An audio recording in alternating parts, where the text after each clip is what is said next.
So to start with, building collapses in Nigeria have been on the increase in recent times, and there are frequent media reports of collapsed buildings in major Nigerian cities and even states, of which Ibadan is one. You know of what I'm talking about. In an attempt to find lasting solutions to tackle the challenges, this exclusive program examines and investigates the causes of building collapses in Ibadan and quite a number of things that we would also beat and touch on before we end the program. And it will also enumerate specific stakeholders in the building industry who can help curb the problems that we've been facing and educate the general public. And today I have the honor of having some very important subject matter specialists who are going to be helping us into these details. I mean, we've seen so many crises. Just 2 weeks ago it was reported in Ibadan, our very own Ibadan, that there was a building collapse that actually ended people's lives. About 10 people were recorded to have been killed, 10 killed, 7 injured as building collapses in Ibadan. And just to bring us a brief of details and put layers into this conversation, it was recorded that the area it happened on Thursday morning, and then it was a statement from the fire service of the Oyo State agency disclosed that the incident happened at 2 a.m. at Jegede Olunloyo area in Ibadan, on our local government to be precise. And you would think that is the only one until you probably check into the records and you see there are a lot more. In fact, in 1974, as we have it also in the record, there was one big one that happened in Oyo State, particularly Ibadan. And just getting through some of this analysis, because I have quite a number of analysis I've checked into, and you would see there are so many things to talk about. The building collapsing in the country, I mean, different buildings collapsing at one point or the other. But what are the problems? How do we tackle the problems? We'll get to see all of that in the course of this edition. So with me in the house today, I have subject matter specialists, like I said, who are going to be helping us into all of this and help us to, create awareness, to understand what we should do, how we should go about it step by step, precept upon precept, and we'll get right into that. So I have with me from Nigerian Institute of Building, NIOB Oyo State Chapter, Builder Dr. Adekunle Laoye. This is the former National Publicity Secretary, Nigerian Institute of Building and Fellow, NIOB, and Builder Oluseyi John Okesheyin, the Publicity Secretary of the Nigerian Institute of Building, NIOB, Oyo State Chapter. So I have big fish in the house. You might want to take a listen this morning. They are registered builders and they are certified by the Council of Registered Builders of Nigeria. So there's been a lot of collapses in Oyo State as in recent times as well. So we'll talk about all of that. Good morning, SARS in the house. Good morning. Let's start with Dr. Laoye. Good morning to you, sir. Thank you very much. It's very beautiful having you in the house today. Thank you. Maybe after this program, I'll get to build my own house as well. I'll probably consult you for free. I will not need to pay for consultation. You're welcome. All right. Okay, Mr. Builder Oluseyi, please, let's have you. Good morning. Yeah, good morning. All right. It's nice having you too. Yeah. All right. So let's get into it very quickly. I went through a bit of analysis. I checked into some of the reports we have, and then there was a study that was done and was published, and it recorded that even in 1974 and 2012, there were about 798 lives that were lost between that space of time, and that's talking about Oyo State particularly. Between that period of time, about 798 lives have been lost due to building collapsing. And this seems like a big deal because there are other things we could add to that too. Many problems, many causes to this. People would say perhaps they did not go through the right channels, but what could be the likely causes of having incessant, consistent, prolific building collapse in a place? Well, thank you very much. The primary causes, let's not bother you too much because you have a lot of things you might want to share, but just the primary causes that could cause that. Well, thank you. I always say this each time I have the privilege to speak on air. Well, the causes, I can put it in 3 perspectives. I say that the causes are from 3 different groups of people. 1, the government. The laws are there. The laws need to be implemented, even to the letters. That we are not getting to do or to have. We are not having as it should be. Then the professionals, the second group. we the professionals, we also have our own side of the blame. One, we are not monitoring effectively well. Then there are overlap of functions, which also create some of these things. Then we are not sensitive enough, for me, to the things we are dishing out to the public. What do I mean? If I say, I'm a builder, if I not tell somebody that I am also an architect, I can do architecture for you, and the person knows very well that I'm not an architect, it sends a wrong signal to the public. That means anybody can do anything. That is very wrong, and that's why anybody is doing anything now, and this is also one of the causes. And then the public is the third group. The public also they have a fair share of the blame, because as members of public, you are supposed to live by the laws of the land.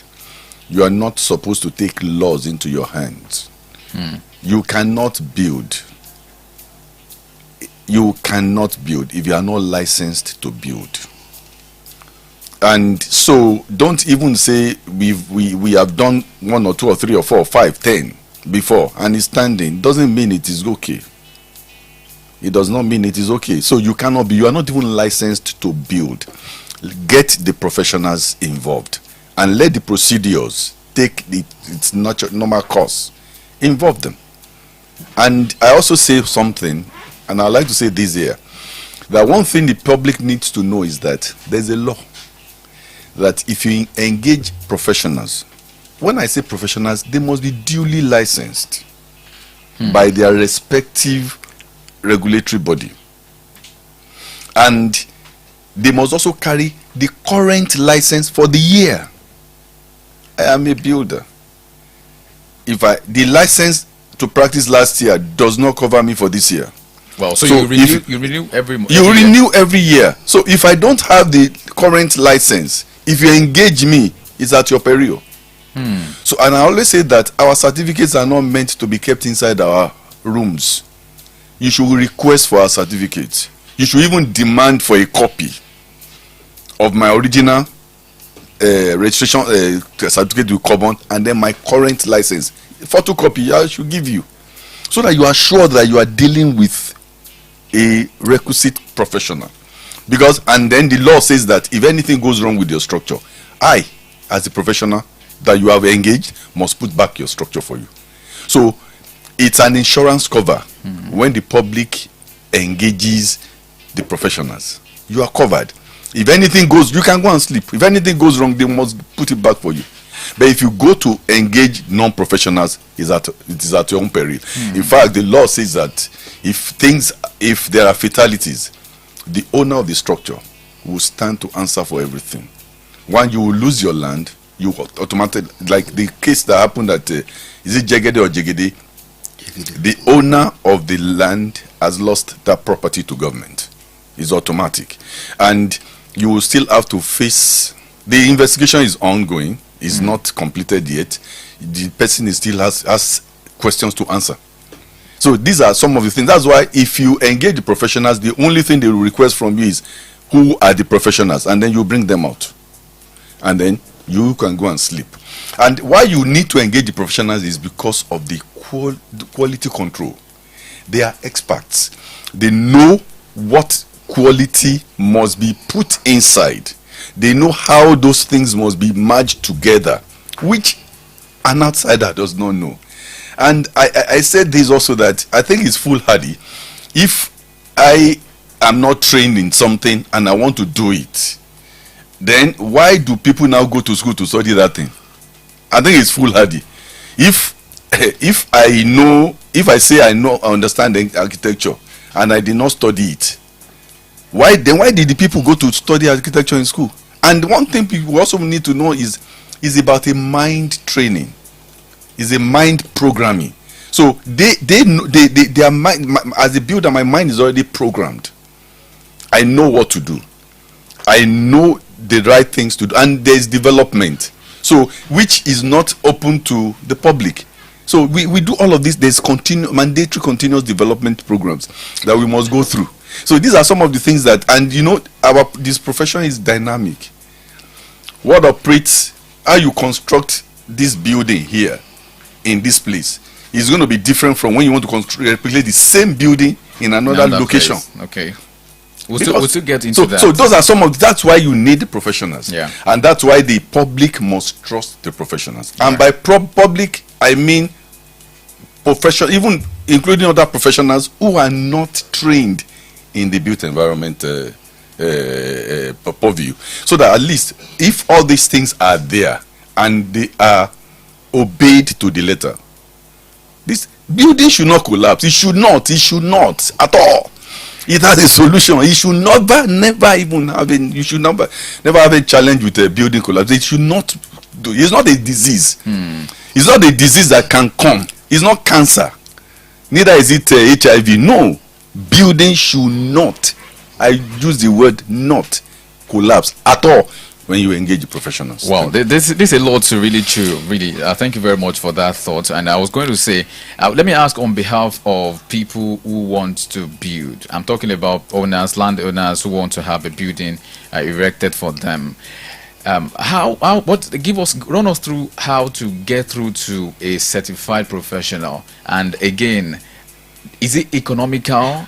Like, we are currently facing a lot of problems. I mean, people don't have so much money to really spend out on consultation and all that. So how economical is it for people who want to build houses to come to you as a professional? Because that's one of the reasons they take to say, okay, I don't have that much money to give a professional to first check analysis, soil, land analysis. I want someone who can just help me. I have just more money and I want to build. So how economical is it for a person to come to you? The issue of economy is an aberration.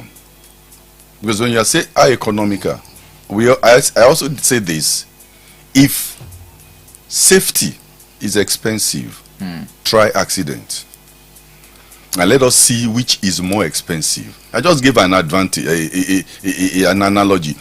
The professional they become underwriters for your project.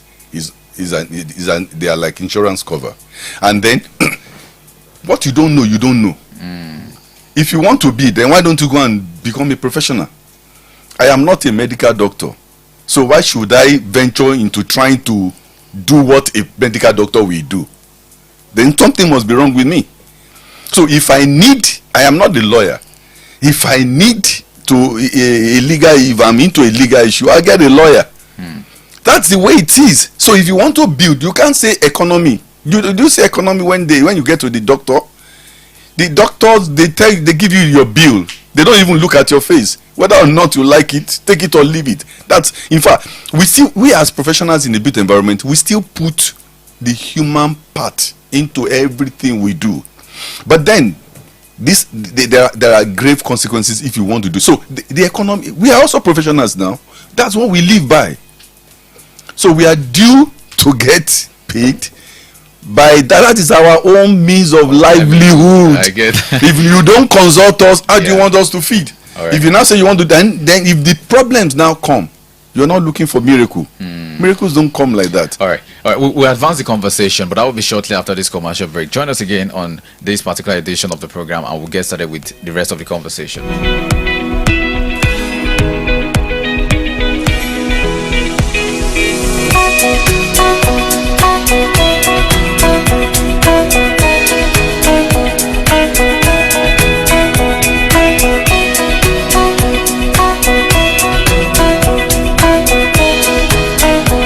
On 103.5 FM. On 103.5 FM. The essence of interior design will always be about people and how they live. It is about the realities of what makes for an attractive, civilized, and meaningful home environment. This is our foremost concern at Mr. Johnson Furniture and Interior Decoration. And this is why we stay faithful to your own taste, because nothing you really like is ever out of style. Mr. Johnson Furniture and Interior Decoration, we specialize in importing and delivering quality royal beds, sofas, lights, and doors to every home across Nigeria. We are located inside Dogafoot Filling Station in Leura Junction, Akala Express, Ibadan. Call us up on 080-913-35706 or send a WhatsApp message to 090-445-30230. We don't just sell quality products. Our maintenance team is on standby to give free routine maintenance for a whole year after purchase. Mr. Johnson Furniture, our passion is to bring affordable luxury to every home and offices. Nigeria, something big is here. Are you scared of acquiring landed properties due to lack of trust and authenticity? Do you have to wait endlessly to get your red copy survey after every property purchase? Worry no more, because You Fit Homes is here to do things differently while providing solutions to housing challenges in Nigeria. With properties in Abuja, Lagos, Port Harcourt, Ilorin, and now Ibadan, You Fit Homes is here to make you a property owner. Get 50% launch discount off the actual price on our Ibadan property located 10 minutes to the train station at Ido and 10 minutes to Monia train station. We won't just issue you a CFO. You also get a red copy survey right after you buy from us. Visit our head office at Block 8, Plot 15, 7 Up Road, Oluyole Main Estate, or call 0812-020-0803 for more enquiries. You Fit Homes, a home for all.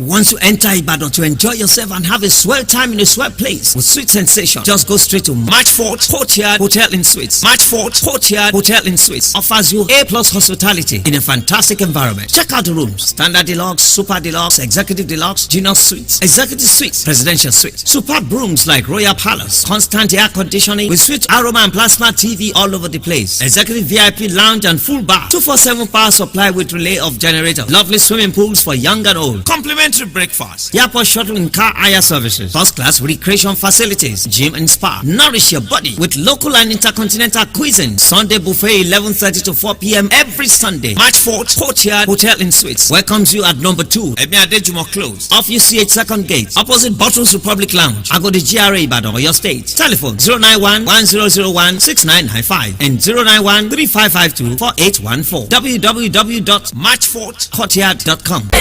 Ẹgbẹ́ wa Ambrod, Association of Nigerian Broadcasters, Atubi Afe Alamilaka Gbọ̀rẹ̀gẹ̀jigẹ̀ pẹ̀ka káàkiri orílẹ̀-èdè Nàìjíríà. Alhaji Abdulrasaq Abdulgani, GRA làárẹ̀ ẹgbẹ́ wa. Báyìí a máa ṣèkójáde àwọn olóyè ẹgbẹ́. Inauguration of the National Executive Council, Board of Trustees and Council of Elders. A máa ṣàwọn bàbá ẹgbẹ́ wa lọ́ṣọ̀ọ́. A tún máa ṣe fàmì ẹ̀yẹ dánilọ́lá. Bẹ́ẹ̀ la máa ṣí aṣọ lórí kíkọ́ ilé ẹgbẹ́ wa. National Secretariat, ìpàdé di name of 21 Event Center, Ring Road, Ìbàdàn. Lọ́jọ́ Sunday November 17 ọdún yìí 2024. Àlejò wa pàtàkì ni His Excellency Engineer Ṣèyí Mákindé, gómìnà ìpínlẹ̀ Ọ̀yọ́. Life patron wa Engineer Jubril Dọ̀tun Sanusi. Àtàwọn lókọ̀lókọ̀ tọ̀kọ̀lú jàǹkànjàǹkàn tó máa wà níbẹ̀. Tó fi máwọn lẹ́ẹ̀kan tó máa gbàmì ẹ̀yẹ lọ́jọ́ yẹn. Àwọn olórin tí ó kọrin lòlù fún wájú ni Alhaji Musiliu Haruna Ìṣọ̀lá, Alhaji Rashidi Ayinde, Fẹ́mi Sola, Ìdòwú Santana àti bẹ́ẹ̀ bẹ́ẹ̀ lọ. Aṣọ àǹkárá tá a mú ní físà láti wọlé 5,000 naira péré lọ́pàá mẹ́rin. Ó ti wà nílé iṣẹ́ rédíò tẹ́tí ń gbọ́ wa yìí àti lọ́fíìsì president wa tó wà ládojúkọ Premier FM Ìbàdàn. Aago 12 ọ̀sán la máa bẹ̀rẹ̀. A ó máa retí yín o. Ambrod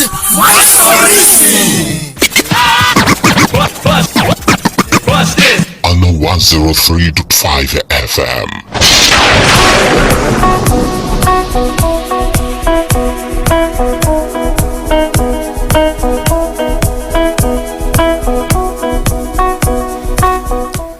Yes, you're still listening to Anu on the Builders on 103.5 FM, and we've been having and interacting with subject matter specialists who are from NIOB. Of course, they've helped us into some of these things that I never knew this. I mean, even before now. So we've gotten to see that there are a lot of things you need to do even if you want to build a house. I mean, houses must be built. It must be built. I mean, we've talked about the fact that Nigeria's explosive population requires that we have more houses. It's no debatable. There's no debate around it. We must build houses. But how should we go about it is exactly what we are trying to pinpoint today. And we've been doing that with the subject matter specialists, we have builders in the house. So very quickly, I would just like to ask, for the sake of people who are also maybe engineers or builders or aspiring builders, how can they get into your department, I mean your unit or sector? How can they start up as a builder? How can they get licensed? And get licenses, just like you said, it gets renewed every year. How can they also be licensed, for people who are going to help us, Mr. Oluseyi? Yeah, thank you. We sympathize with the family of the dead and the injured at Jegede, the collapsed building. Yeah, to become a builder, you have to first go to a university or a polytechnic. So you get your BSc in building or HND in building or building technology from polytechnic. So afterwards, you have to start what we call continuous professional education development. In that, you have to start participating in NIOB's program. That's Nigerian Institute of Buildings program. All right. Yeah. So from there, you write your graduate exam. So from there, you'll be processed for to become a corporate member. All right. And by becoming a corporate member, you write the exam. Then after becoming the corporate member, and there are some units that will qualify you, that qualifies you to become a corporate member. Then those are the CPD. So and you have to gain 72 CPD units to become a, wow. Yeah. So it's a tedious process or procedure. So afterwards, now the NIOB, that's becoming a corporate member, the NIOB will now process you to the regulatory body. That's the Council of Registered Builders of Nigeria. All right. That's the regulatory body for the. So that's where you get licensing. That's where you get licensed. Oh, okay. Okay, that's good. But help us further, because I was going to ask also that can I study any course that is not exactly engineering and still come to your institute? No. Okay, so it has to be engineering, tech. No, you have to be building.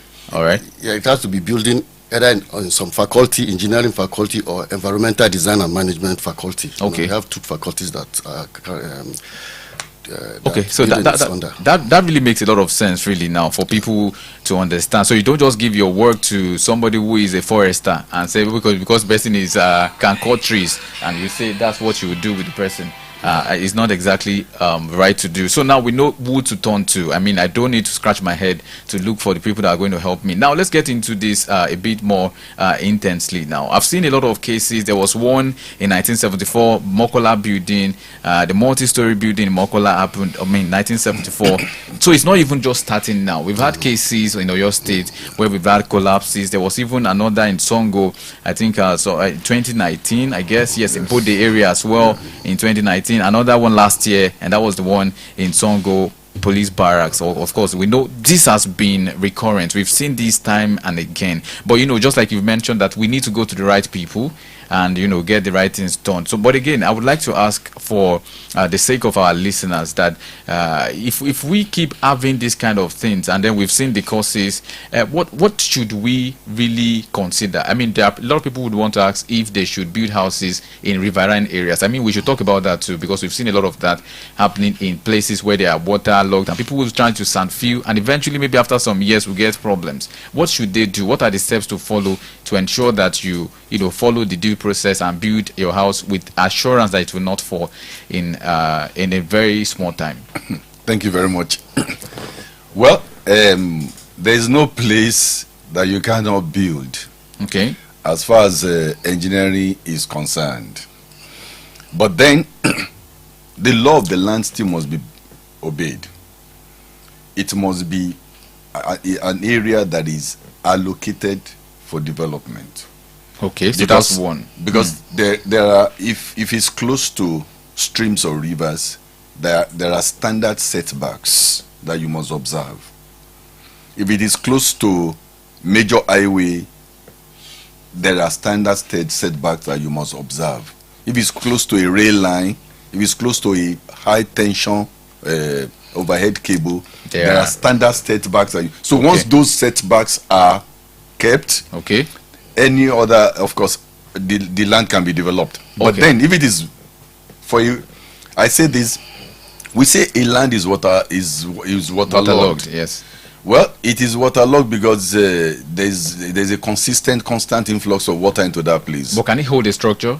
There's even inside water. Okay. Structure can be held. Okay. It's a matter. It's just the type of foundation that will be used. So what happens normally is, for a waterlogged area, depending on the what we call it water table. It means the water table is high. It means there's something recharging that water into that place. There are ways by which you can cut off that recharge. The land will dry over some years because really there's no place that is waterlogged. If you can cut the source of water into that place, the water will dry. Then the engineers have work to do. There must be a test on the strength of the soil in that place. If the immediate soil within the first 1 meter is not adequate enough, they go deep. All right. That's why they have deep foundation. So once that is ascertained for you, then your structure will stand and every other thing. That's perfect. Okay, so just in 1 minute as a passing shot, help us. What should the government do to curb this and to also support NIOB moving forward? Yes, thank you. For one shot. Thank you very much. The government needs to advocate more for enlightening people more, or support the institutions